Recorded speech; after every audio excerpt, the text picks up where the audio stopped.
You've never done an intro? Episode 5. No, I've never done an intro. Yeah, this one's 5, because we're scrapping. Yeah. You got it. 3, 2, 1. We do it. 4.2. Yeah. All right. I get nervous. Now we're nervous. I'm not built for cameras. Like, this is not my bag, by the way. Just because we have all to these now. outtakes we keep, too, by the way. Oh, cool. Yeah. Christmas party's going to be a hell of a That one on? Is that one on? Yeah, she's rolling. She's rolling? Yeah. Okay, cool. All right. Welcome to podcast episode 5. So we have a special guest today. Yeah, Wade Cleveland. Wade What's going Cleveland. on? Woo! Hi, how's it going? Good. Good. I'm he's really gonna excited. So we Do gotta our intro song, yeah. Do you want to do that with Wade first? Yeah. I'll take a bow Yeah. on this one. So you got to do the fist pound. Okay. Right? Yeah, you got one But in it's ya? on. It's on. Yeah. Oh, I'm not in here. Yeah, it's on this. So ready, set. Hey, I missed it, too. Yeah. It's okay. Yeah. It's all good. Yeah. We'll try it again. Yeah. yeah. Future. Right on. Yeah, so we're really happy to have you on, Wade, Yeah. and we're here to talk about you, and, you know. Uh-oh. Well, thanks a lot. It's Yeah, been yeah, fun. Yeah. No, it's, so basically, it's, our show is music-centric, so you've been liking our posts lately with some music on it, and I know that you sing in a local band, and we just like to talk to you about that kind of stuff, and, Well, I've ever since I was small, literally when I was a 4-year-old kid, I decided that was it. I was going to devote my life to music. And in a way, I kind of have. Like, I've listened to music constantly. I'm on the radio all the time. I sing.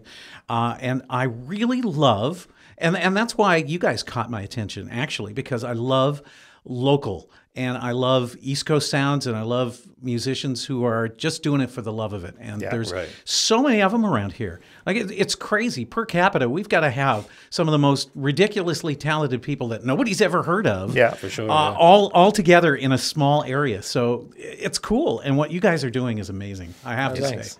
Yeah. Appreciate that, man. So let's talk about your radio career here for a bit, because I remember you being on the radio years ago. Mm-hmm. I remember you disappearing for some years. Yep. And then, am I right? And then you yep. come back. So how does the history with that work? All right. Well, I started when I was in high school. Literally. You're way better at this than we are. I'm just like, Yeah. I hear you on the radio. I've been at it longer. Yeah. Now, if I start drooling, just Yeah. yeah. Yeah, I was in high school. I always have loved radio, always did. Back in the day when everything was on AM radio, I'd be up in my room, playing with it and trying to get WMEX in Boston and all the Portland stations, and you could pick up anything from everywhere. And I just fell in love with it. Yeah. And kind of always dreamed of it. And one day, literally, right after John Lennon died, believe it or not, I had a teacher who we started talking music about right around that time. I think it was because of the death of John Lennon, because it affected a lot of people at the time. And I was a huge Beatles fan even then. And you got to think this is 1981. Right. And so I just decided that one day after school, I was going to walk over to the radio station. It was that simple. Okay. And so instead of walking home, I walked to the radio station, which is it's fairly close anyway. Walked in and said, I'd like to be a radio announcer. And they didn't chase me off. Oh, my God. Yeah, I filled in an application. I lied. I was 15, and I figured at 16 they'd probably hire me, so I told them I was 16. And they got me to go into a little studio. It's the first day I met Chris Perry and Ray Zinc and Jerry Boudreau, and I read, and I could read. I was fairly good at that. And they said, okay, well, we'll teach you. We'll give you 3 or 4 weeks just to come in whenever you want. And if you're good enough at the end of that time, you can have your own show on a Saturday afternoon. Just like that. Just like that. Oh, my. So it was free. I did it for nothing, that part of it, the training part. And I was there every night. I was literally there driving those guys crazy. And I've been on there ever since. It was March. I can't remember what the date was off the top of my head, but at one point, March 1981. And I've really been there ever since. Holy smokes. And you mentioned all the names like Ray Zinc and Chris Perry. They were there from the get-go, eh? Like, yeah. They were. They weren't owners at the time. Yeah. The station was owned, believe it or not, back in the day, it was owned by the insurance company, LG Trask. That's who owned the radio station. And Chris Perry, I think, was program director at the time. Ray was the news director, and I can't remember what Jerry's title was, but he did a lot of promotions. He did a lot of that kind of stuff. Very, very smart guy. Okay. And they've always been there. They were always kind of the core. I went through my entire high school years as a radio announcer. You want to have a good high school career? Be a radio announcer because you become instantly popular even if you're shy as heck. And I was really shy and awkward as all the get-go, but I got to do that and it was kind of cool. Okay. And so that was a lot of fun. And at that time, you got to think, this is a whole different time because I was in grade 10. Lex Jigaroff. Any of you guys remember Lex Jigaroff? Lex Jigaroff was on the air, and he was in high school at the time. He was in grade 12, a couple of years ahead of me. He ended up becoming a writer. He wrote he wrote a science fiction show called Lex.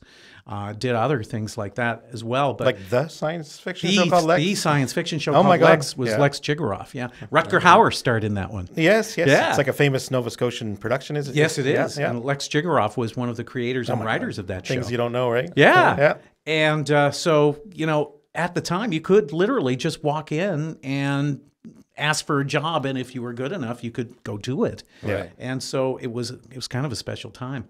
And I worked there until I was there, actually became a full-timer for a period of time through until probably 85 or 86. Okay. And money isn't that good. So I ended up working for the post office. And so I dropped out of it completely. The radio station got bought by Chris Perry, Ray Zinc, and Jerry Boudreau. And they offered me to come back, and I did. I came back and just worked the weekend shifts. And so I was literally working 7 days a week. I'd work 5 days a week at my regular job and then 2 days a week there. Okay. And I've been there ever since. So it's going on 41 years. Okay. Crazy. I do remember you running the mail there. Not that long ago, I don't think. No. Yeah. I retired 6 years ago. There you go. Yeah. Oh, wow. Yeah. Yeah. So I was. This is what retired looks like. Right? Yeah. This is retired. Yeah. I remember you came into Ellis Print. You would drop off stuff. Right. And I was working with my dad there. Right. Yeah. Exactly. Yeah. I remember that. Yeah. So, I mean, it's funny how everything interconnects. Yeah. And it was a real opportunity. I really think that these days it might be a little bit harder, but I think also that young people aren't really looking for the opportunities the way they used to. Okay. I'm not trying to be critical or anything, but they're there. If somebody came to me tomorrow and said, I'd be interested in learning how to do this, come on in, let's do it, because there needs to be a whole new generation. Like I was part of a generation of people. There was me. I mentioned Lex, Andy Newman. Anybody remember Andy Newman? I don't remember, no. No, well, Andy Newman was a year younger than I was. And he was in radio too, wanted to be. And he ended up part of CJLS, went to Port Hawkesbury, ended up in Newfoundland, bought his own station, and now is retired. So he's done that well. He owned something called The Coast up in St. John, Newfoundland. And so he was there. Wayne Leslie, he was another guy who I went to school with. We were the same age. He worked for the radio station. Ended up because we all were interconnected. Jim Grattan. We were all kind of a group. And so Jim was back in those days too. Yeah. Jim was working at what was then known as Viking Cable. There you go. And, so he was there for a long time and ended up at the radio station. So there was a whole generation of us that messed around in radio. Wow.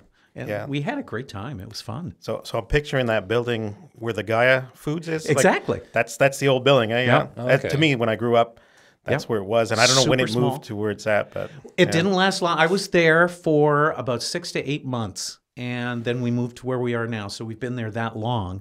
And it was kind of under the guise of, the insurance company bought the building, and it's still a Trask building. Okay. Trask still owns property, and that's owned by them. But we have the entire top floor of that. Right. And we moved right around then. And then it was a fabric shop, and eventually became a restaurant. Yeah, there you go. So I've got an interesting story here. So so this is when I was in elementary. Yeah. We had a trip.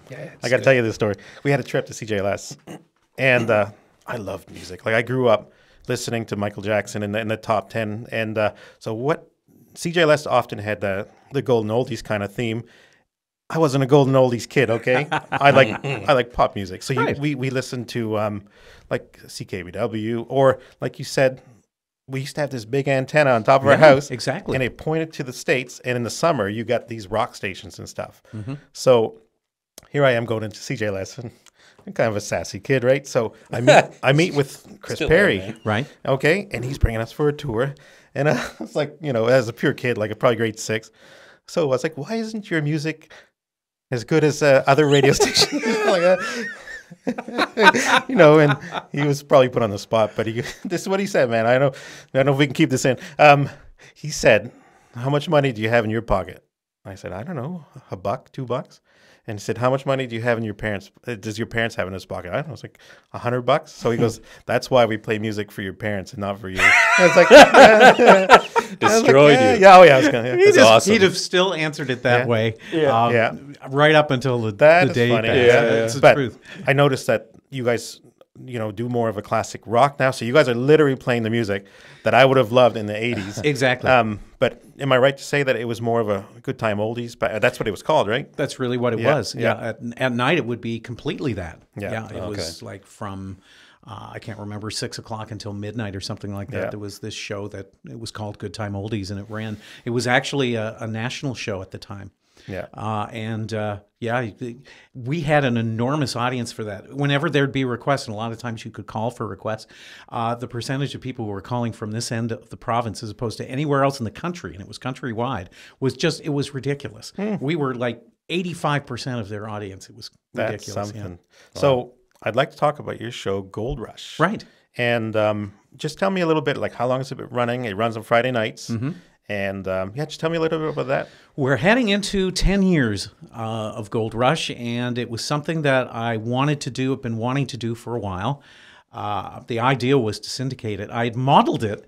You'll laugh, but I modeled it after, if anybody remembers, Sentimental Journey with Lorne Fevens. Yes. It was literally modeled after that. Lorne was a friend of mine, a really dear friend, actually. He was the sweetest guy in the world, and he was doing the old music. And I know people, there is a generation who are looking at me going, you are playing the old music. But he was playing music from like the 20s, 30s, 40s. I actually really like this show. So did I. It was cool. Yeah. And so I kind of modeled it after that. I said, I'll do 50s, 60s, 70s and see how that goes. Now, these days it's more 70s with a sprinkling of 60s and a sprinkling of 50s. And it's like a lot more 70s, a little bit of 60s and teeny bits of 50s. Right. But the idea is I wanted to put it together. It would be a mix. You'd kind of play whatever you felt like. Yeah. So it could be disco one week and it could be rock the next week, or it could combine the two, or it could be whatever.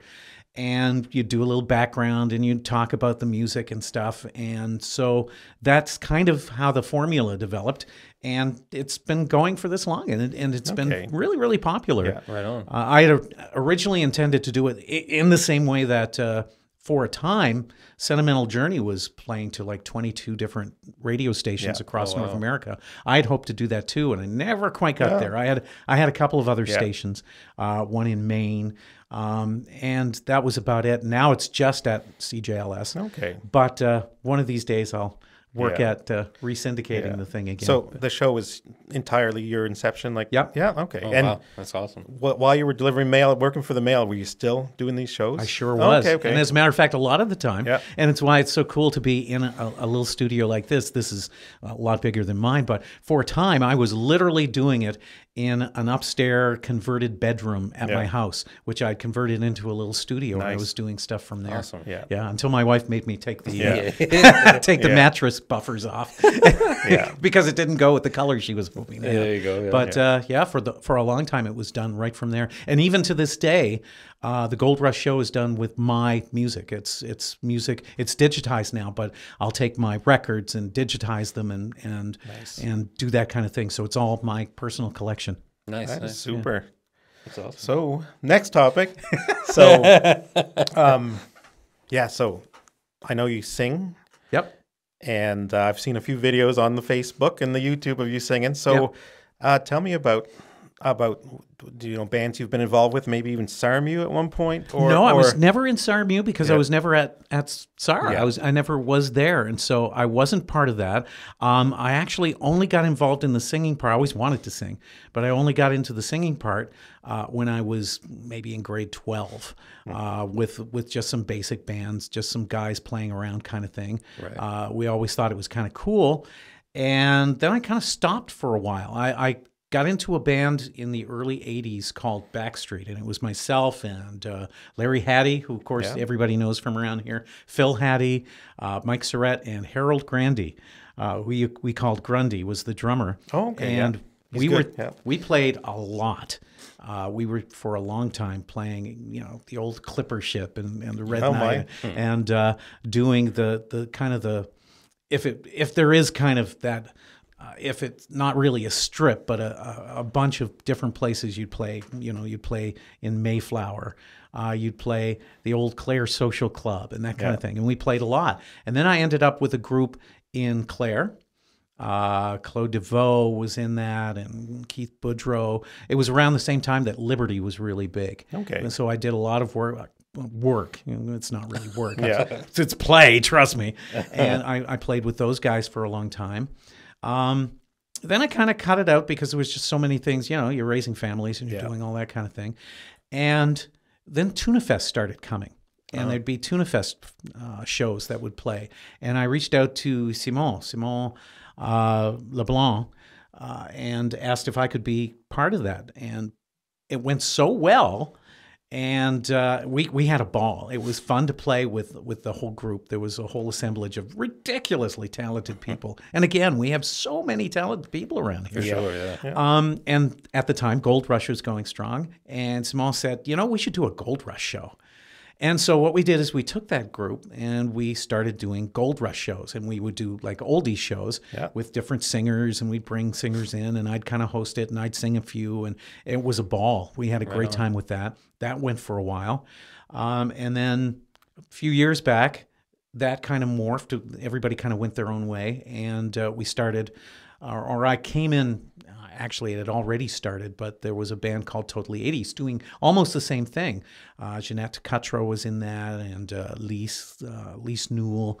Larry Hattie was playing bass with those guys, and they'd have kind of a revolving door of different musicians who would come and go. And I ended up joining up with those guys, and we played a few shows that way. Then we lost a few people. Unfortunately, there was a tragedy. We were getting ready for a New Year's Eve dance just a couple of years ago, and the drummer that we had a heart attack at the practice, and he passed away. Oh my God, I heard. And it was pretty tough. It was a tough time, and it kind of ended everything for a while. So that kind of put a kibosh on it. But just lately, we've been talking about getting back together and doing it again. We did a couple of virtual ones. We did one last year. I can't remember if it was part of Seafest or what it was, but it was part of something that we did, and it was fun. And now we're talking about maybe putting together a Motown show doing that once this COVID stuff ends up and we get to play again. It's so much fun to be able to play and feed off real energy, like live energy. I'm like a positive energy vampire. People have fun and you feed off of that. And so virtual stuff it's fun. It really is. It's a good time, but it's not the same. So being able to play in front of crowds is just, it's the ultimate. It's the best. Oh yeah, for So sure. are you a rock guy? Like, what's your genre? Like, what's your voice there? What's I'm a rock guy. There you I've go. got a little grit. I'm Bruce Springsteen. If you give me Bruce Springsteen and Bryan Adams and those guys, I do pretty well with it. There you go. I don't have a lot of range anymore. I'm getting old, man. Getting old. But I love doing that kind of stuff. We got to get him to do a cover of Dancing in the Dark. There you go. There you That's what go. we gotta, That'd be fun. We'll get Courtney Cox to come in and dance with you. Yeah. Well, if you can get Courtney, I'm in. There you go. Yeah. That's funny. Right on. I should probably shout out to Chris French. So we got this guy here, Chris French, that we always give a shout out to. So we thought it'd be Who's nobody.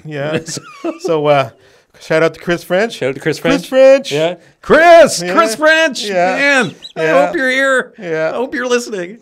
He's our number one fan. He's our number one fan by Yeah. default. Yeah. We forced that one on you. Yeah. Chris, you're the man. Yeah. There you Oh, go. he's gonna. He just died. Yeah. He just There you died. go. That's awesome, man. Awesome. Yeah. So of course I met you mostly through the galas at the hospital. Yeah. And there's a radiothon coming up. I'm assuming you're involved with that. Yeah, I am. So that's in March. They changed the date recently or something, right? What So- happened was they decided because Omicron was just going crazy, right? And everybody was catching it. And they figured, you know what, we're a health organization, right? We should do this right. Yeah. Last year, we did it live. Instead of doing it at the hospital, we did it at the radio station, but everything was open and people were still kind of coming and going. This time they've decided to go 100% virtual. So it's only going to be on the air. And that's kind of it. And so in order to do that, you've got to be able to, there's a lot of people that want to be interviewed as part of this. It's a big organization. And what happens at the hospital is it's huge. There's such an enormous amount of people making things happen that basically we said, okay, if you're going 100% virtual, we need an extra month to kind of get all the interviews done and all of that taken care of. And so it kind of snuck up on us. I remember saying, okay, it's going to be next month. It's usually the first Thursday in February. So if that's February 3rd. Yeah. So we're going to do it 3rd of March. And when it was the 3rd of February, I did a couple of interviews about the actual Radiothon and thought, well, it feels like forever. Well, 30 seconds later, here we are. It's the middle of February, and you know, we're only a few weeks away now. Yeah. Right. Yeah. And it's kind of scary, actually, how quickly it kind of snuck up on us. Yeah. I assume Jeff Little would be. No, he's not. He's retired from the board. Okay. You only go so long, and then you stop. Right. And there's been some fresh blood come in. Myself, Aldrich Robichaud is very involved these days. Yep. And he's doing a lot of stuff and some very cool things. He decided that we should do an auction to raise money, and he's got things like autograph Ryan Graves, a jersey from the New Jersey Devils, and he's got a Jimmy Rankin autographed guitar and and a tie from Dr. Strang and a few other things that he's going to be auctioning off. Yeah. Wow. And so that's really cool. Okay. And it's going to be different because of the fact that I always loved being able to go. You go to the hospital and you're in the lobby there and people are coming and going. I love meeting people. Right. See, that's the thing that COVID has done is it's made it so hard to do any of that stuff. Yeah. And so you miss that. But it's still going to be fun. So you always got a smile on. Because I'm sure you've heard that before, right? Yeah. What's up with that? Yeah. What's going on? I can't help it. I'm a happy guy. It makes people suspicious. Yeah, I know. So he's got something up his sleeve. There's something up with that guy. What's going on? Yeah. I always blame it on the coffee. But and I make a lot of jokes. Actually, I'm a radio show about the coffee. But in all honesty, couple a day is all I have. There you go. Most people think I'm on my 10th or something. Yeah. But I'm just energetic, and I love radio. Is one of those things. And I guess you have to be up for it anyway. I mean, that's kind of the point. But I just love it so much. And so being able to be involved in it and talk to people and do the music part of it and the singing part of it all just adds together, and it makes me a happy guy. Well, there you go, man. And even on the coldest days, I see you walking to work. Am I right? Yes. Yeah. I am. Smiling. That's right. That's right. Well, I have to walk down the road and smile at everybody. Yeah, that's right. We catch you sometimes where you're not, nobody's around. You're smiling like, why? Yeah. It's like he's smiling to himself. When nobody's looking, I do this. Yeah. Well, you got to get it out of your system. Go into a corner and grimace at the wall. That's right. Yeah. That's awesome. That's pretty cool, man. Other than that, I'm just a happy guy. There you go. Yeah. So. Anything else? Anything else you have going on in the future that you'd like to talk about? Really, there's not a lot going on. I'm looking forward to just kind of getting through this COVID bit and being able to get back out and be part of the community. For sure, it looks like there's movement towards, hopefully getting out of this soon. So we're all waiting for that. So we're all hunkered up for what seems to be a long time now. So. Yeah, let's hear it for summertime. Getting out. Absolutely. I've been working. Not really work, and that's a lot. I say that a lot. I've been working at this. No, that's not work, but it's like the Colt Shed is going to happen this year after 2 years. So we're really excited about that. So there's going to be music there. We're working really hard. We are working. This is real work. Working really hard to get the expansion done for the Mariner Center. There's a splash park that's coming in town. I mean, there's a lot of things happening, and it's all. That brings up another question. You're on town council. Yeah. There you go. I totally forgot that. Yeah. So what's your involvement with the town? Like you're a voted in member. Yep. And you represent your community? Is that how it works? It does, yeah. And what happens is you end up being part of different committees and things like that. And so I've gotten really wrapped up in, most especially, there's three especially that I'm really wrapped up in. Planning committee, which is, it might sound dry, but it's really kind of cool. There's a lot of interesting things. That's where you find out if anything's going on. Right, right. Can't say anything, but there's some cool things going on. Give us the first one. Come on. Yeah. I can tell you, but then I'd have to kill you. Yeah, Anyway, oh, geez. we're good for it. let's not have that. Let's not do that. Okay, but I'm also I'm the chair of the management board for the Yarmouth Mariners Center. Right. And of course, I'm so proud of what we did to get the former Y open back up and Mariners on Main going and talking about the expansion and doing all that. So that's really exciting stuff. And I'm part of YASTA, the Yarmouth and Acadian Shores Tourism Association. Nice. Oh, cool. And so this year, things look really great. Fingers crossed again that The boat and everything, the boat's yeah. coming back. We've Yeah. got travel media industry coming for a convention, literally a convention in June. We've got seniors curling coming in December. We want the town to be busy. Yes. Right, yeah, and, for sure. And so a lot of exciting things happening there too. That's awesome. Very good. That's awesome. Yeah, I'm just going to check these things real quick. Now I'm tired. Yeah, Nap there you time. go. Let's go to sleep. He's not going to Yeah. be happy no more. I'm just going to check these real quick. Yeah. Yeah, so anything else we should be talking about here? Just something to close it up with, I guess. What do you want to talk about? You want to talk about favorite music? What's your favorite band? Mine? Right off the top. Oh, my God. So if I had to, gun to my head, Gun to your head, favorite the band? Tragically Hip. Oh my Okay? God, seriously? Yeah. Well, they're a great band. How about you? Bee Gees. Seriously? Yeah. I love I the shouldn't. Bee Gees. I shouldn't. Shouldn't My admit it age, but I publicly. shouldn't. But I That was I a quick find, answer, yeah? Yeah, I think All right. so. Well, I think so. Yeah, I just told him. Yeah, I think it is. I find people my age, like I'm 34, so I technically people my age don't really like older stuff. Yeah, right? not supposed to. Yeah, not supposed to. Yeah, Not supposed Well, I to. remember in school I used to kind of get made fun of a little bit because I liked certain things. I'm like, who's ready that? I'm going to Like, make fun of you right now. Yeah. yeah, you do that all the time, man. Yeah. You make me cry. Can you give me a Barry Gibbs there? Oh no, Yeah, you're not going to do it. not today. No. I Okay. can, but I don't Yeah, want it there right you now. go. We'll save that for the hot Yeah, pepper yeah, challenge. Yeah. that's right. There you go. That's when it comes out. No, but people my age don't really it's like true. that. So when I say the Bee Gees, I really love the Bee Gees, dude. I don't know what it is. I don't know. I don't know what it is. They're an awesome band. Oh yeah, man. They really are. I watched that documentary just lately with Oh, Barry yeah. Gibb. It Yeah. was amazing. Yeah. The guy is just, well, they were a brilliant band. Oh, yeah. They're genius. And a lot of people too. They're like, oh, you like the Bee Gees? Like Staying Alive is what Yeah. everybody Yeah, loves. it's the go-to. But I like Yeah. my favorite song is "The Change Is Made." Yeah. That's my favorite song. Sure you played it for me. I played it many times, man. Yeah. I love that. So like the older stuff is what I really like. Everybody loves the newer. They had more of a 50s vibe back in the, yeah, in the yeah, early days, and, right? and it Yeah, like ballads. yeah. You know, what's they the did ones? Some amazing ballads. I Can't See Nobody. That's one of my other favorite ones. Yeah, they hadn't discovered their falsetto yet. Yeah. No, they Yeah, yeah. exactly. Yeah. Yeah. So I was showing him a video and it was like really old and you're like, that's the Bee Gees, man? And I was Yeah. like, oh yeah. I was like, you notice how like they kind of look like the evolution chart from like the ugliest to the best looking they got to Barry, right? Yeah. Yeah. It was Yeah, just that's like funny. Yeah. So you're next then. What's your favorite yeah. band? Favorite band is the Beatles. I'm There sorry. you go. And Attaboy. you know what? Believe it or not, that's much older than I should be too, because Yeah, I'm right. I'm only in my mid 50s, and so when I was a kid, I grew up on the disco stuff. It was the Yeah. Bee Gees and stuff, but I loved the Beatles. I love the Rolling Stones. And what happened is I had two older brothers. That's where a lot of the music comes from, right? Right, right. Like I had a brother who's 11 years older than I am and a brother who's 7 years older than I am, and they both had pretty good record collections. There you And go. when they went to school or if they were somewhere else, I'd take the records and play them. And Yeah. so I became a huge fan of slightly older music. It was the Stones and the Beatles for me. Yeah, but the yeah. Beatles Yeah. are absolutely my favorite band. Beatles are awesome. Now I find my formative years, the 80s, that should be where my best bands are. But it's strangely, the 80s don't seem to transcend time like some other stuff. Like the 80s is its own little thing. It is. And I can't sell it to any of the new people. It's like, hey, you got to listen to Def Leppard. Nah, they won't get it. Like it's just strangely, it's its own time and it's not extremely timeless. It's, Right. Yeah. It is. It's kind of dated. But so is disco. Yeah. It's Oh, kind of yeah. funny, but disco has this appeal it's weird.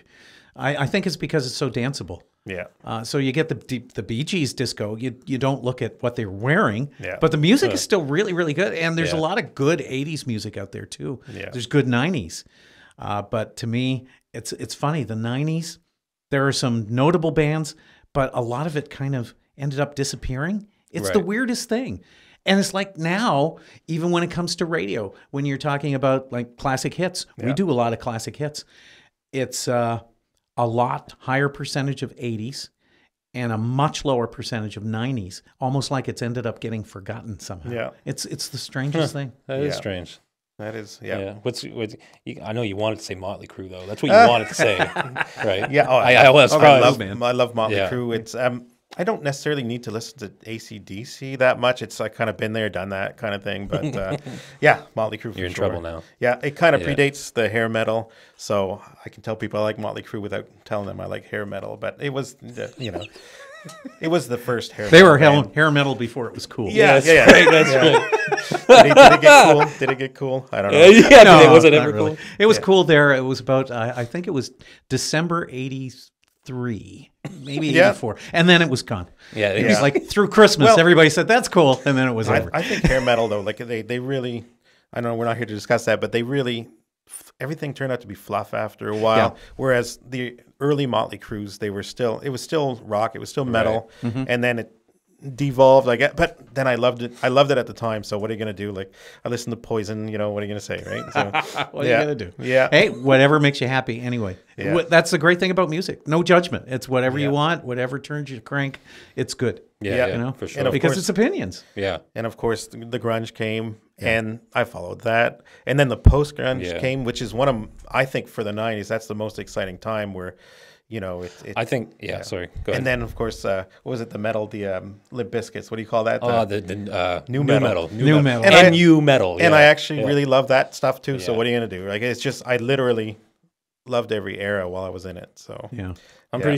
pretty sure the first time I ever really fell in love with music was I was going to Upper Clemens with Dad, and his girlfriend at the time, he asked her here's my CD case, unfold it. Nobody has that anymore. Everybody's got it either on their phones or whatever. But it was Nirvana. It was the first time I ever heard it, and it was Smell Like Teen Spirit, of course.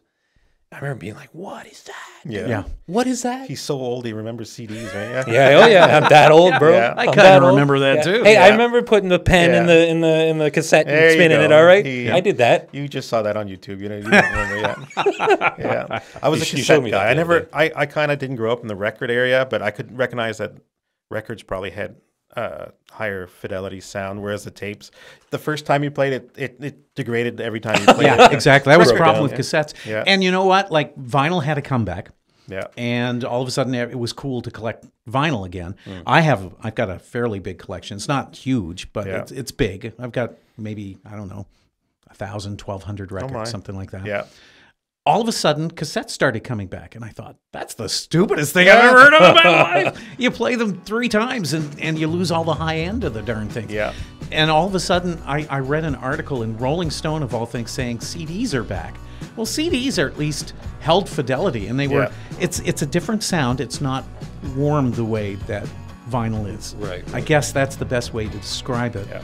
But CDs are cool. They don't skip unless you really mistreat Yeah. them or something. But I mean, it's kind of awesome because it's there forever. Right. You know, and I love vinyl. It gets scratchy, but to me, the cassettes were. I spent a lot of time making mixtapes.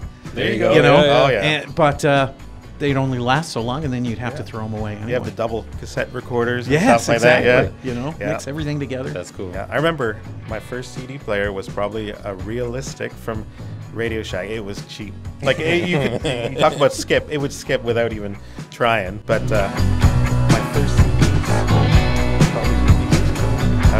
how would I know? How do I know? Yeah. And Whitesnake, the Whitesnake album, Right. and Skyscraper, David Lee Roth. Like that's Ah. some of the first CDs I ever owned, and it was like, yeah. I can tell you what my Yeah. first one was. It was Born in the USA. With Oh, wow. Bruce Springsteen. That was the first one I ever bought. Yeah. And I can't remember what else, but I remember buying 2 or 3 kind of all at once, and then starting.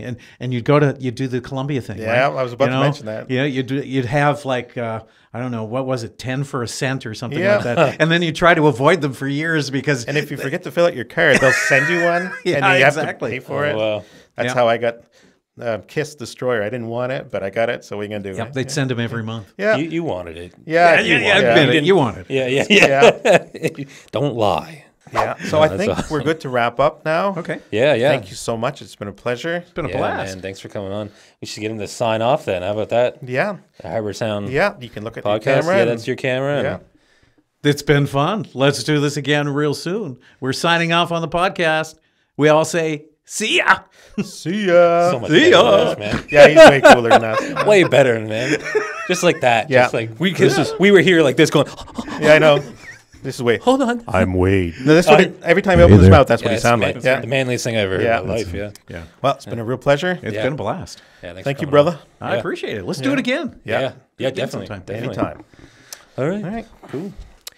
Easy peasy. That was cool about the music. Just talking about music. I love that. That's stuff. fun. Yeah, I love Oh, that. yeah. What's your best band? Like, I didn't expect it. Favorite band.